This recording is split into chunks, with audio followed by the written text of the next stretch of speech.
Chairman স্যারের সাথে কথা বললাম, অনেক আলোচনা হয়েছে। আমরা আমাদের মূল বিষয়গুলো দাবি যেটা রেখেছি সেটা প্রথম হচ্ছে এই টাইমটা এক্সটেন্ড করতে হবে। কিভাবে করবেন না করবেন নিশ্চিতভাবে আমরা তার রাস্তাটাও দেখিয়ে এসেছি। আমরা দেখিয়ে এসেছি যে অ্যামেন্ডমেন্ট অ্যাক্ট যে আছে, অ্যাক্টের প্রভিশন আছে আপনার ট্রাইব্যুনাল, ওয়াকফ ট্রাইব্যুনাল থ্রু টাইমটা এক্সটেন্ড করা যেতে পারে, সেই জায়গাটা দেখিয়ে এসেছি। সেটা ওনারা শুনেছেন। আমাদের মধ্যে সিনিয়র মোস্ট ছিলেন নুরুল সাহেব, যিনি ডাব্লিউপিআই পার্টির নেতৃত্ব। আমাদের মধ্যে ইমতিয়াজ ভাই, যিনি আজাদ সমাজবাদী পার্টির নেতৃত্ব ছিলেন। আমাদের মধ্যে সারোয়ার সাহেব ছিলেন, শাহিন সাহেব ছিলেন, আমাদের আইমা দলের কলকাতা যে রাজ্য সহসভাপতি, এবং আরো ছিলেন। সকলে যাওয়া সম্ভব হয়ে ওঠেনি, কারণ ওখানেও তো একটা রেস্ট্রিকশনের ব্যাপার থাকে। তো তাদের আমরা পয়েন্ট ধরে তাদের বলেছি এটা দ্রুততার সাথে যাতে টাইম এক্সটেন্ড হয় সেই বিষয়টা গুরুত্ব সহকারে বিবেচনা করে দেখবে। তিনি আমাদেরকে জানিয়েছেন, বিস্তারিত বলবেন আমাদের নেতৃত্বরা। আমি জাস্ট বলি যে এটাও তারা বিবেচনা করে দেখছেন যাতে দ্রুততার সাথে এটা হয়। তার জন্য আইনি লিগালি যে প্রসিডিওর আছে সেগুলো তারা মেনটেন করতে অলরেডি বলছে শুরু করেছে। ভালো কথা।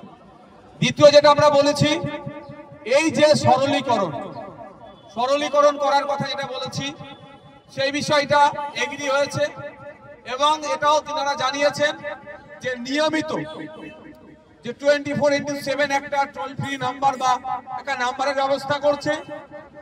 এবং আপনাদের জানিয়ে রাখি যে হজ হাউস আছে বাক্সার কাছে, ওখানে 30টা মতো কাউন্টার করছে, যেখানে যারা মোতোয়াল্লি তারা যদি যোগাযোগ করে এই যে সরলীকরণের ক্ষেত্রে বা কোন তথ্য কি তথ্য লাগবে, এক্সাক্ট এই মুহূর্তে কি ডকুমেন্টস দিলে সেটা আপনার আপলোডটা ভ্যালিড হবে, আপলোড তো হয়ে যাবে, ইনভ্যালিড না হয়ে যায়, সেই বিষয়গুলো তারাও ওখানে সহযোগিতা করবে।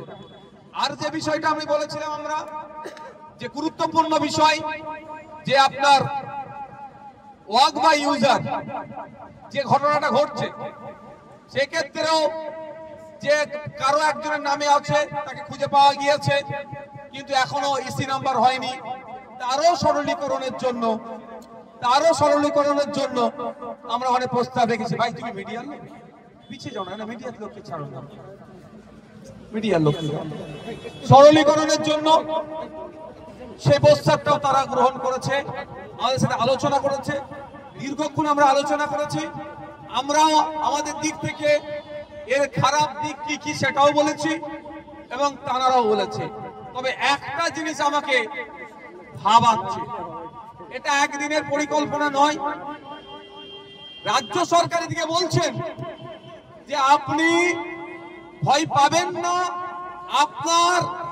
আমাদের রাজ্যে ওয়াকফ অ্যামেন্ডমেন্ট অ্যাক্ট লাগু হতে দেব না, কিন্তু ওয়াকফ অ্যামেন্ডমেন্ট অ্যাক্ট লাগু হওয়া বা উমিদ পোর্টালে আপলোডের জন্য ট্রেনিং যাতে হয় তার ব্যবস্থা কিন্তু অলরেডি করে ফেলেছিল, আমরা জানি না। তাহলে আমাদের অগোচরে, আমাদের গোপনে সরকার আমাদেরকে কিভাবে ধ্বংসের দিকে আস্তে আস্তে ঠেলে নিয়ে যাচ্ছে, সে বিষয়বস্তুটা স্বল্প করে আমাদের নুরুদ্দিন সাহেব আর ইমতিয়াজ দা কোথায় গেলেন, ইমতিয়াজ ভাই আপনাদেরকে স্বল্প করে জানাচ্ছেন বলে আমাদের এখানকার আজকে এই ডেপুটেশন কর্মকাণ্ড সমাপ্ত হবে। এখন আমাদের বক্তব্য